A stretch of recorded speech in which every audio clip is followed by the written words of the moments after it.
Hi, my name is Olivia. I come from California. I am an orphan. I lost my parents at the age of 16. They died in a car accident. Before continuing, subscribe and don't forget to activate the notification bell so you don't miss the next stories. After the death of my parents, I was taken in by my aunt, my mother's sister, Aunt Carmen. Aunt Carmen was very wealthy. She was a movie star, a very great actress at that. She had played many roles in Hollywood movies. She lived in a lofty mansion and owned several branded cars. I loved her so much because she had taste. She was very beautiful and very elegant and had a good sense of class. It's normal, 'cause she's a star. When my parents were still alive, Aunt Carmen had always shown affection for me. She even suggested that I come stay with her from time to time in order for her not to be alone all the time, especially since she had two daughters, Sandra and Joyce. Sandra and Joyce were twins. They were practically identical and so beautiful, thin, slender. They looked like models. They had almost the same tastes. They did everything together and dressed the same way. We were all 16 years old, and at this age, these girls were already living the celebrity life. After my parents' death, I moved in with Aunt Carmen. I was still in shock and mourning the death of my parents. Hello, Olivia. It's good to have you here with us. Hi. Thank you. Is it Joyce or Sandra? Excuse me, you look so much alike. I am Joyce, and here is Sandra. Aunt Carmen asked Joyce to show me to my room. Come, Olivia. Let's go. Oak, after you. I went upstairs with Joyce and her sister. The first weeks were absolutely pleasant at Aunt Carmen's. She considered me her own daughter and did everything to make me feel comfortable. I missed my parents, but Aunt Carmen did everything to make me find comfort in her. I felt so at home. They were very adorable to me. I was happy. My cousins and I went to the same school. It was an institution attended by the kids of the wealthy and famous parents. Joyce and Sandra were very popular at school. They belonged to the Pom-Pom Girls group, where Joyce was the captain. They owned their own luxury cars. In short, they had the dream life of every teenager. On the other hand, I was only a shadow. I was shy and had no interest in fashion. As far as I am concerned, a dress is a dress, nothing more. I was much more interested in my studies. I loved mathematics and science. I came from an average family and wasn't used to all this luxury. While in school, I went unnoticed. I didn't dare show off with them. Sometimes I felt really bad for that. At one point, my cousins began to take advantage of me. They asked me to do their duty all the time. Meanwhile, they went out to have fun with their friends who did things just the same. They were lazy and didn't like studying at all. I became their working machine. In addition to doing their homework, I also tidied up their room. All this so that I can make a name for myself through their popularity. I was shy and had no identity of my own.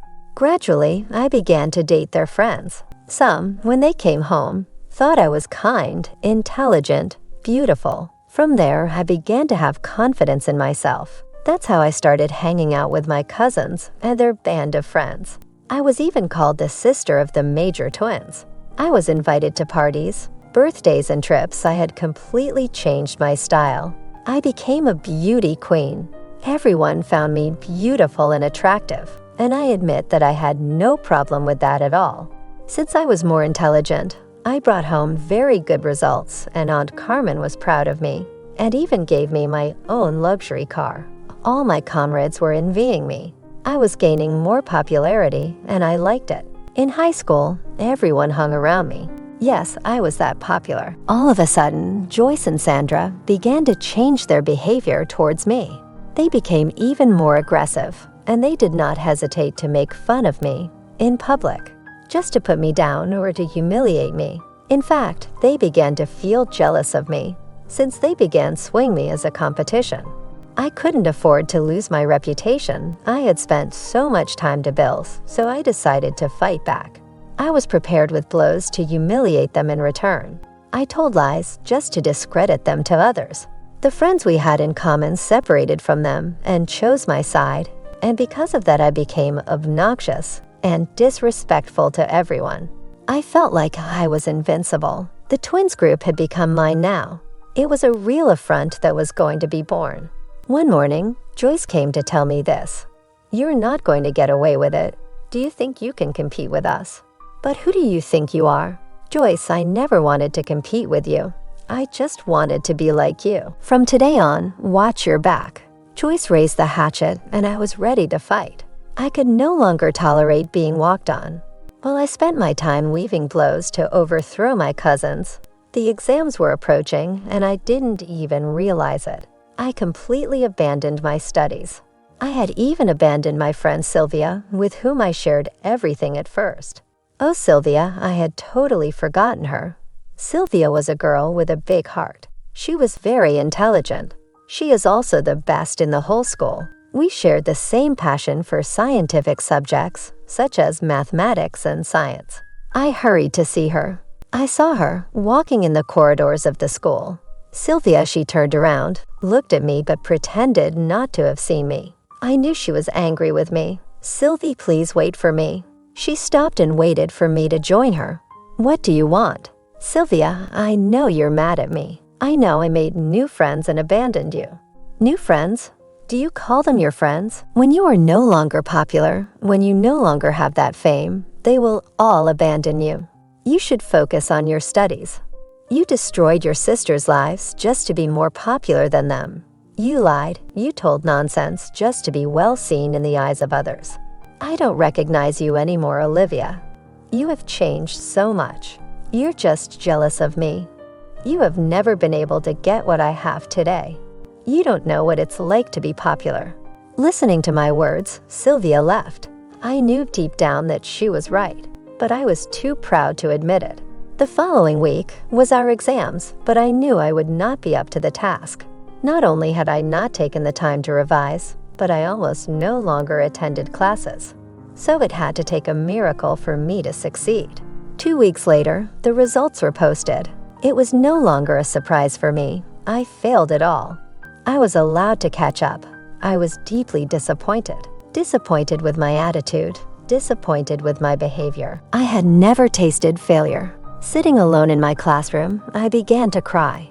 It was all those who cheered me who made fun of me. When I left the classroom, I saw Sylvia again and headed towards her. "Congratulations, Sylvia. As usual, you had brilliant grades." "Thanks." She turned around and left.